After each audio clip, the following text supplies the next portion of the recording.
Hi guys! If you're looking for a new Netflix series, I highly recommend Teach You a Lesson.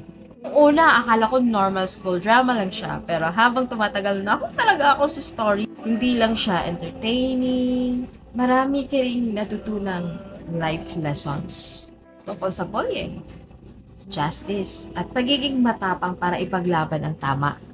Yes, I would definitely recommend this show to my friends kasi hindi lang siya exciting. May message din talaga bawat episode. Mapapaisip ka at may mga eksenang tatatak sa'yo.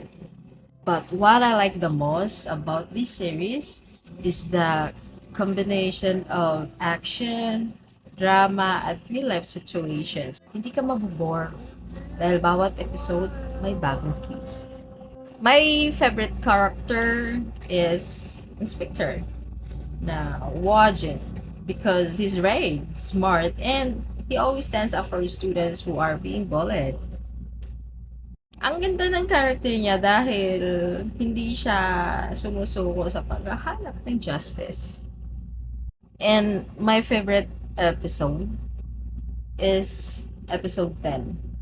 The final episode because everything finally comes together. Doon mo makikita kung paano matapos ang lahat ng conflicts.